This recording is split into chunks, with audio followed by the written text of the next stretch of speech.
Hi friends, myself Advocate Shahid Ali Ansari, a lawyer practicing at High Court Bombay. Today I would like to have discussion with you in respect of most important subject, that is called judgment or precedents, or we also call it as a citations. Whenever we practice in the court as a lawyer, we give the judgment of the Supreme Court or High Court as a citation to the court, so that the present court would follow the guidelines laid down by the Supreme Court or High Court. Therefore, the one thing which need to be established by the lawyer while giving the citation is whether the judgment is identical or similar to the fact of the case or not. If the judgment is identical or similar to the fact of the case, then the said can be given to the court. Otherwise, the presiding officer may reject or may not consider the said judgment, saying that the judgment is not identical or similar to the fact of the case. So we will also cover some concepts like ratio decidendi, obiter dictum or stare decisis, and judgment per incurium.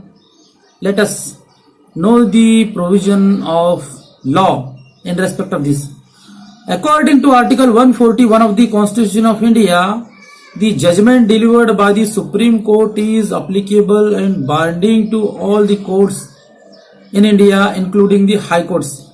Therefore, once the topmost court of the country, which is Honorable Supreme Court, once passes the order or judgment, then the said shall be applicable and will be having binding force on all the high courts in India as well as the subordinate courts in India.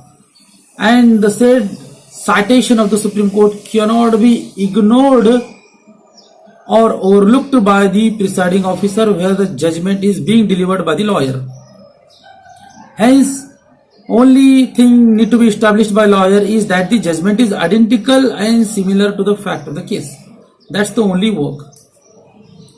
Now, judgment delivered by the High Court is binding on all the subordinate court in India, whereas the judgment delivered by a division bench of the High Court is binding on a single judge of the High Court. A judgment delivered by the one High Court of division bench is not binding on the other High Court of the division bench consisting of division bench.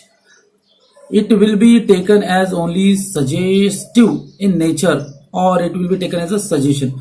For example, the Honorable Delhi High Court has passed the order consisting of division bench. The said judgment shall not be binding on the Honorable High Court of Bombay, not on the division bench, because this can be taken as suggestion only but will not have binding force. The reason behind this is that the earlier judgment was delivered by a division bench having two judges of the High Court, and High Court of Delhi is equivalent to the Honorable High Court of Bombay. Hence, it can be taken as a suggestion only provided that the judgment is identical and similar to the fact of the case, whereas it is not binding. However, if the judgment is delivered by the 5 judges, 7 judges, bench of 9 judges, etc., then of High Court, then the said judgment will be applicable on the division bench as well as the single judge of the same High Court or other High Courts and the obviously lower judiciary. Now, there is one concept called judgment per incurium. What is it? I'll explain. When the judgment is passed by the Honorable Court ignoring the law or express provision of the law and it is against the law, then such a judgment is itself illegal and need not be followed by the subordinate court or by lower court, etc. Because why? The judgment itself is contrary to the law. Once the legislature has passed the statute and given something, then it is the task of the judiciary to interpret the laws only and give the judgment. Whereas the Honorable High Court, neither High Court or Supreme Court of the country can pass the judgment which is against the law. Therefore, any judgment which is against the law or against the statutory provision or against the well settled judgment which is not covered in the present judgment means the earlier judgment citation is not covered while passing the order in the present judgment, then such a judgment will be called as a judgment per incurium, which is not required to be followed at all. Hence, it is the work or task of the judge to find out whether the judgment is per incurium or not. I would like to give one of the examples of Kerala High Court. Kerala High Court has passed one judgment saying that the reasons or the objects under Right to Information Act need to be written by the applicant in his application. Whereas one of the section of the Right to Information Act clearly says that the reasons are not required to be written. Object is not required to be written for what the applicants want that information is not required to be written. So that that judgment of the Kerala High Court was against the express provision. That is a very good example of the judgment per incurium. Now there are some concepts like ratio decidendi, obiter dictum, and stare decisis. I'll explain this. Ratio decidendi means the reasoning behind the judgment given by the court. Such a reasonings are binding in nature to the other courts or the same court, etc. And it is called by the scholars that the strength of the judgment lies in its reasoning. Power of the judgment lies in its reasoning, and without reasoning the judgment is non-speaking.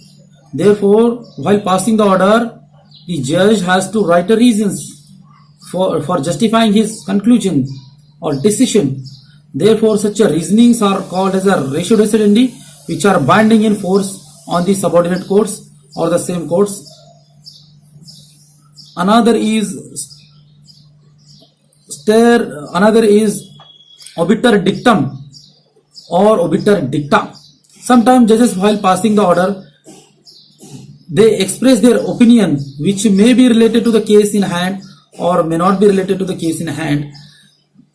They write their personal opinion. They may write something 2 or 5 lines, etc. in the order which is not at all pertaining to the case in hand.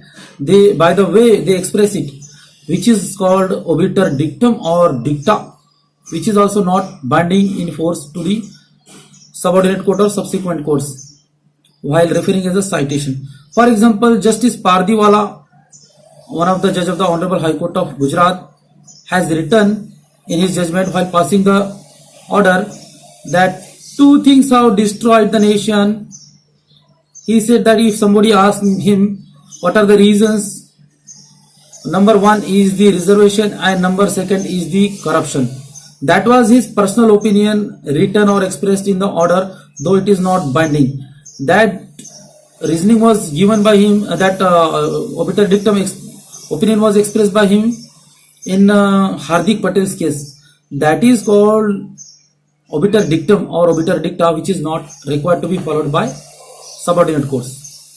One of the lady judge, while passing or convicting the person of rape, she said that though the law has not provided the remedy to punish of that category, she felt that she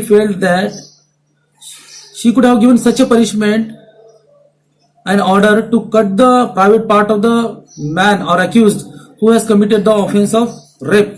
But such a provision is not there in the IPC. So that was nothing but only personal opinion given by the judge. That is called obiter dictum or obiter dicta, which is not binding at all on the subordinate courts. Or if the obiter dictum of the Supreme Court is also not binding on the high courts, because that is only by the way they express it. Now, stare decisis. Stare decisis is nothing but the principle of law. Once the judgment is delivered by the apex court, then the same shall be followed, and that will be presumed that the judgment is alive and that need to be followed unless and until it is overruled by the same judge, same court, or by the larger bench of the same court. Thanks for hearing to me, Advocate Shahid Ali Ansari, Bombay.